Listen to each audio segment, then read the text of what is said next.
20 दिन के पश्चात अस्पताल से लौटी शैलजा, पर घर पर लौटकर भी वह बिस्तर पर ही है। अचानक पैर फिसल जाने के कारण पांव की हड्डी टूट गई थी। जब से वह बिस्तर पर है तब से ही उसकी 18 वर्षीय बेटी लेखा ने अपने कंधों पर सारी जिम्मेदारी ले रखी है। घर में खाना बनाना, फिर माँ के लिए टिफिन भर के अस्पताल ले जाना, उन्हें खिलाना, बेड पैन देना, उनके शरीर को स्पंज कराना, कपड़े बदलना, सारी जिम्मेदारी लेखा ने बखूबी संभाल ली। एक नन्ही सी जान और काम हजार, फिर भी चेहरे पर शिकन नहीं।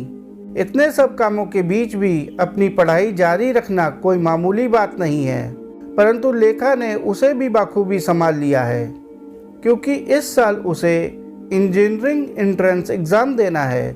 शैलजा को चाहे कितनी ही तकलीफ हो, वह अपने चेहरे पर मुस्कान बिखेर कर बेटी से कहती है, अब थोड़ा सा आराम कर लो बेटा। इतना काम करने के पश्चात फिर पढ़ाई के लिए बैठ गई हो, शरीर को थोड़ा सा आराम देना जरूरी है। माँ की तकलीफ को देखकर लेखा की आंखों में कई बार आंसू आ जाते, परंतु माँ के सामने वह अपने चेहरे पर दुख का भाव नहीं आने देती। वह जानती थी कि अगर मेरे चेहरे पर उदासी की काली छाया जरा भी दिखी तो माँ भी दुखी हो जाएगी। 4 महीने के बाद बिस्तर से उठकर शैलजा ऑफिस जाने लगी। ऑफिस में बैठकर उसके पाँव में इतनी सूजन आ जाती कि शाम तक उसका बुरा हाल हो जाता।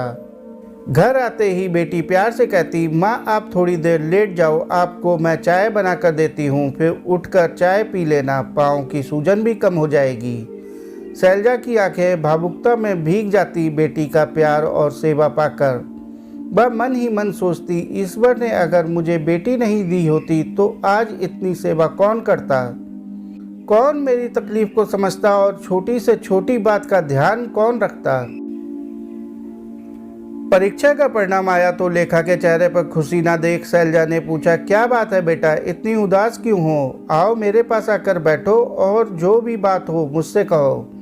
माँ की प्यार भरी बात सुनकर और प्यार का स्पर्श पाकर लेखा की आंखें उमड़ पड़ी। माँ मुझे क्षमा करना, मैं आपको खुशी नहीं दे पाई, मन मुताबिक मेरा रिजल्ट नहीं आया है। शैलजा ने बेटी को अपनी बाहों में भरकर प्यार से सिर पर हाथ फेर कर कहा, कोई बात नहीं बेटा, इतनी परेशानी के बावजूद तुमने पढ़ाई की, यही बहुत बड़ी बात है। मैं इसी बात से ही खुश हूँ। जिंदगी सही सलामत रही तो तुम जीवन में बहुत कुछ कर लोगे, मुझे पता है, तुम्हारी हिम्मत को देखा है मैंने।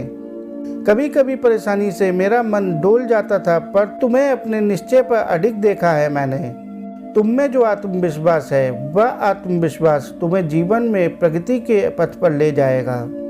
आज शैलजा अपनी बेटी लेखा को एयरपोर्ट छोड़ने आई है, क्योंकि वह अमेरिका जा रही है उच्च शिक्षा के लिए। अपनी बेटी को विदा करने के पश्चात शैलजा की आंखें नम थी, परंतु हृदय में एक खुशी की लहर भी थी। उसका मन सोच के समुद्र में गोता लगाने लगा, लोग बेटियां होने पर दुखी क्यों होते हैं? क्यों बेटियों को जन्म से पहले ही मार देते हैं? क्या बेटियों को इस धरा पर जन्म लेने का अधिकार नहीं है? क्या उसे जीवन जीने का अधिकार नहीं है? बेटियां तो वह संपत्ति हैं जो किसी किस्मत वाले को ही प्राप्त होती हैं। कब सीखेंगे लोग बेटियों की कद्र करना?